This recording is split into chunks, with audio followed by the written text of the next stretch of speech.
किसान भाइयों को जय श्री राम। आज हम मेरठ में हमारे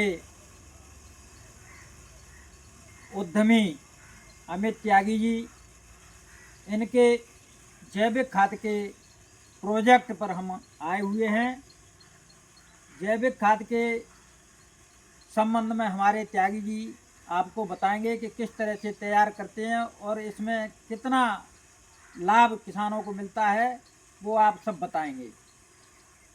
भाई साहब का बहुत बहुत धन्यवाद जो हमारे यहाँ पर आए। भाई साहब के शुभ चरण हमारे यहाँ पर पड़े और सभी किसान भाइयों को बहुत बहुत धन्यवाद कि ये मैसेज आप तक पहुँच रहा है। ये जो काम हम कर रहे हैं पिछले 30 साल से कर रहे हैं, जिसमें केंचुआ खाद तैयार करने की प्रक्रिया है। हर किसान के लिए ये सबसे सुलभ है केंचुआ खाद तैयार करना। इसके लिए मुख्यतः जिस चीज़ की ज़रूरत पड़ती है वो हर किसान के पास उपलब्ध है। ज़मीन किसान के पास उपलब्ध है, कूड़ा कचरा घास फूस पत्ती गोबर ये सब किसान के पास उपलब्ध है।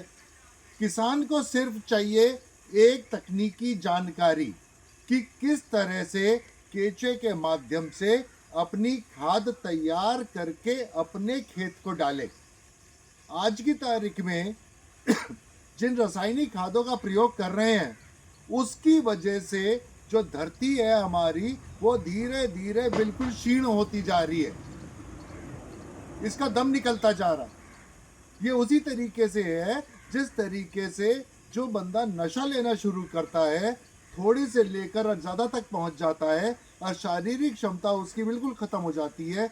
इसी तरीके से हमारी धरती की भी शारीरिक क्षमता खत्म होती जा रही है। धरती में 5% भाग होता है सूक्ष्म जीवाणु और कीटाणुओं का। जिस समय ये सूक्ष्म जीवाणु कीटाणु खत्म होने शुरू हो जाते हैं, हमारी धरती की उर्वरा शक्ति खत्म होनी शुरू हो जाती है और उन सूक्ष्म जीवाणु कीटाणु को खाने के लिए चाहिए होता है कार्बन।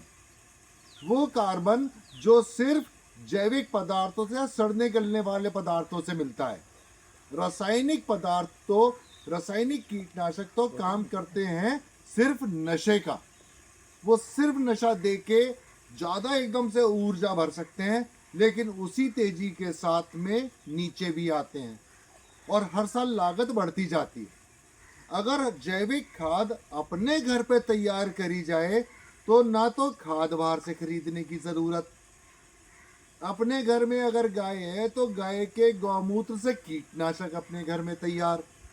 और अगर धरती स्वस्थ होगी तो फसल भी ज़्यादा आएगी और फसल ज़्यादा आएगी और फसल के अंदर बीमारियों से लड़ने की प्रतिरोधक क्षमता पैदा होगी।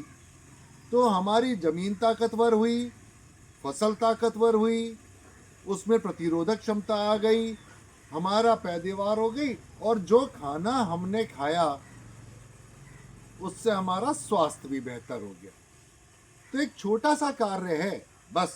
ना आपको शेड चाहिए, ना आपको मशीनरी चाहिए, ना इंफ्रास्ट्रक्चर चाहिए। आप अगर कुछ चीज़ चाहिए तो मन में वो लगन कि मुझे अपनी धरती को बचाना है, अपने स्वास्थ्य को बचाना है, अपनी पैदावार बढ़ानी है और अपनी आय का स्रोत बढ़ाना है। तो अगर ये छोटा सा उपाय हम करें तो इससे बहुत सारे फायदे हो जाएंगे हमें। जैसे जब हवन करते हैं तो हवन करते समय एक और चीज़ आती है, ग्राम देवताभ्यो नमः, एक आचमनी जल छोड़ा जाता है। वो जो ग्राम देवताभ्यो नमः, गांव को देवता के रूप में पूजा गया है। और यहीं हम गांव में जितने रसायन कीटनाशक डाल के जो जहर उसमें डाल के पैदावार ले रहे हैं, ये बिल्कुल ऐसे ही है जैसी अपने माँ की नाड़ियों में से रक्त निचोड़ के और उसको बेच के खाना घर लेकर आ रहे। आय बढ़ाने के साधन और भी हैं, अपनी खाद अपना कीटनाशक तैयार करें। तो भाई साहब के पास यूनिट भी शुरू होने जा रही है, वहाँ पर ट्रेनिंग भी सबको मिलेगी, सारी जानकारी मिलेगी। तो मेरा सब किसान भाइयों से अनुरोध है कि भाई साहब से जानकारी मिल जाएगी, ट्रेनिंग मिल जाएगी, सब सारी प्रक्रिया हो जाएगी। बस जल्द से जल्द इस कार्य को शुरू करें और धरती को और अपने स्वास्थ्य को बचाएं। बहुत बहुत धन्यवाद। सभी किसान भाइयों को बहुत बहुत धन्यवाद। आप देख रहे होंगे ये त्यागी जी का पूरा जैविक खाद बनाने का प्रोजेक्ट लगा हुआ है और इसमें बहुत अच्छी क्वालिटी का जैविक खाद ये बनाते हैं। किसान इसका उपयोग करें। बहुत बहुत धन्यवाद। धन्यवाद।